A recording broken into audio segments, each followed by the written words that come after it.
You ever dance with the devil in the pale moonlight?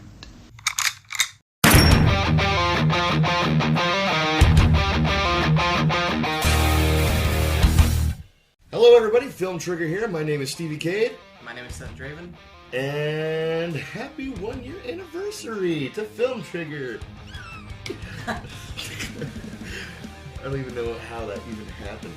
Yes, it's our first year anniversary. And when we released our first video 1 year ago today, we talked about Jokers. Specifically, our first video being called Two Jokers, One Multiverse. This one is going to be our ranking of the 5 cinematic Jokers to date, not including Joaquin because we haven't seen him yet.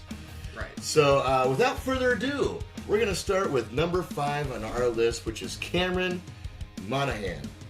Or Monaghan with a G. He came into last place not because he wasn't entertaining on the show. He was good on the show for what it was. But we agreed that his creativity was lacking because he had a major Heath Ledger influence, and it was almost to a fault.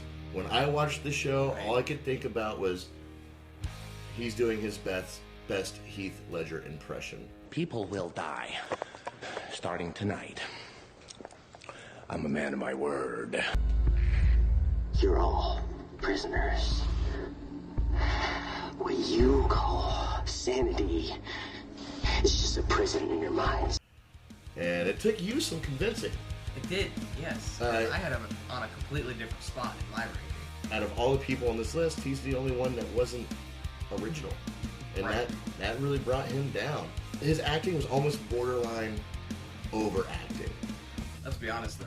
Basically everyone in that show after like season 2 was overacting. It's easy to overact with the Joker. It really, really is. That's an overindulgent role, so I can kind of understand it, but it kind of took me out of the cinematic perspective, and I felt like I was watching like a play.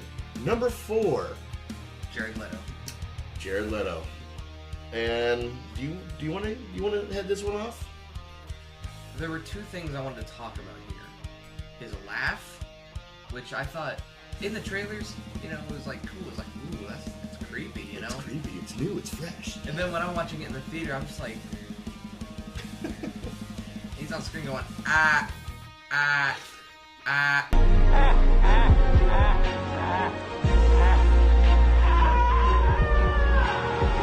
Really? What are you doing? And then there's like, he's like snarling or like growling sometimes. I'm just like, Oh, the scene where he meets up with the security guard of the underground prison, to try to break Harley out or something. And yeah, and like as he's like pacing around, he's like,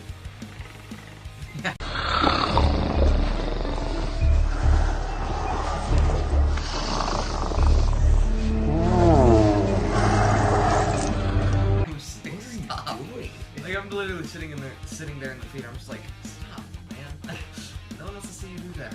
So I'm going to play devil's advocate here, and I will say that even though I agree with his ranking on this list, I think a lot of it has to do with how he was edited in this movie. So he was still over here in, the David Ayer original thought, like he's still playing that character. Then they bubblegummed the movie up, and his character was still up here, but everyone else was in this new bubblegum version. Right. And it didn't translate very well. I do think he will, if he got another chance, I think he deserves another chance. I do like the tattoos. Not really the damaged thing. I don't understand that.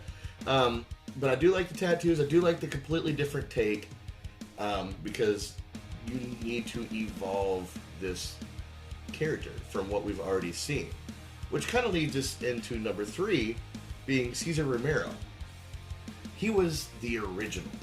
He didn't have another cinematic Joker to be like, that's good, I'm gonna take inspiration from this, but I'm gonna add this to it. He literally read the pages, scooped it from the pages, and put it on the screen.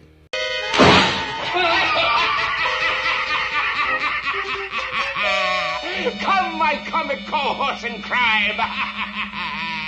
Yes, the show itself was a bit campy, But that was the 1960s.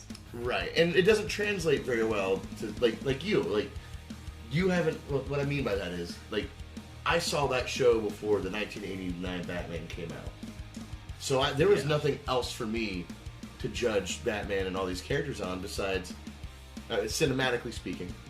I didn't have any movies to base this character off of besides Cesar Romero. Right. You, on the other hand, have seen all these movies with these different Joker adaptations, and then you see Cesar Romero version, and you're like, okay. Well, you see, I didn't think it was bad because I knew it was supposed to be campy. I mean, like, if they were to release that today,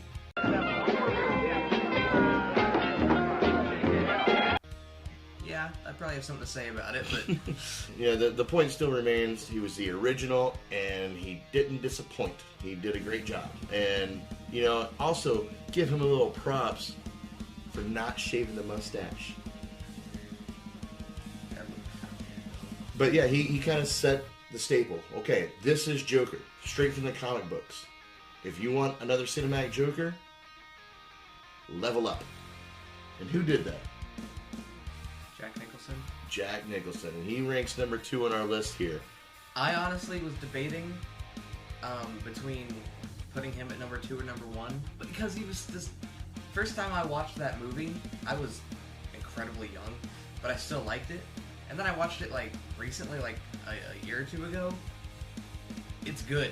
Yeah. That movie is so good, and not only is that movie good, but Jack Nicholson's Joker is the best part of that movie. Yeah. In my opinion. That and his theme in that movie. I love his theme. Yeah, his theme is pretty cool. You know what I say? Most people are probably like, that theme and the Batman theme is nostalgic because, I saw that movie in theaters in the 80s. You know what I say? It's nostalgic because it was in Lego Batman. Oh, now things make sense. What is that supposed to mean? I didn't know that.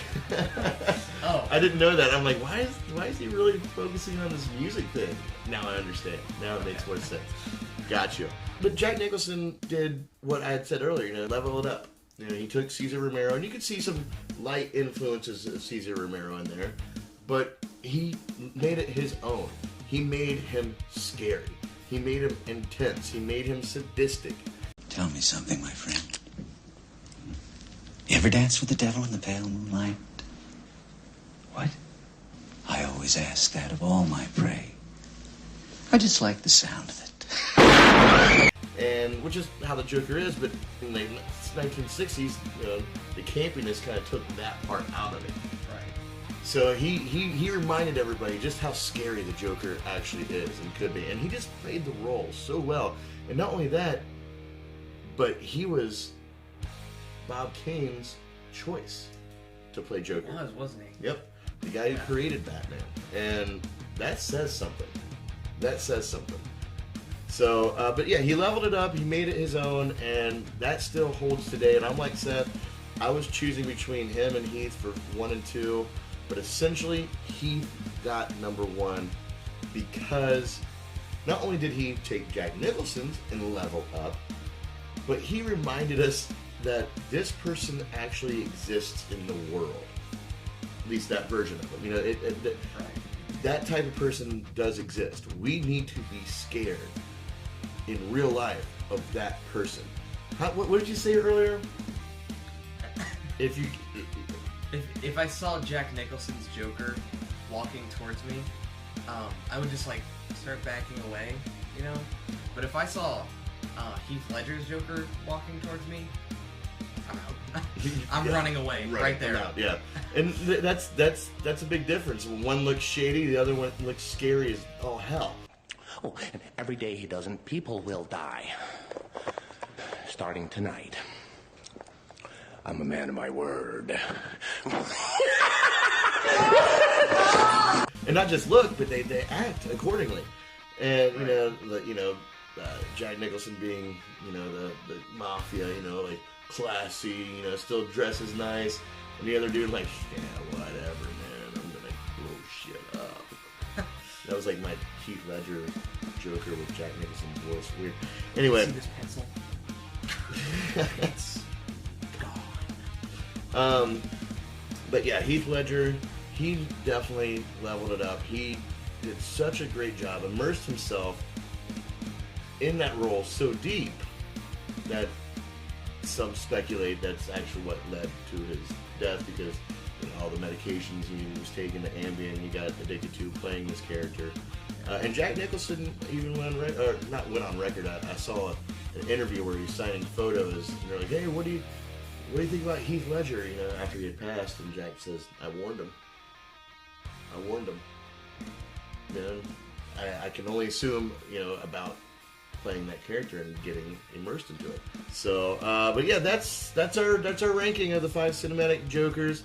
What do you guys think? Let us know in the comments below, and while you're hanging out down there, make sure you hit that subscribe button, the bell ding thing, so you can get notified anytime we upload a new video. Thank you guys so much. We appreciate you. 1 year of Film Trigger, and we can't wait to do our 2-year anniversary video for you guys. Stay trigger happy, my friends. Peace. Where was I going with this?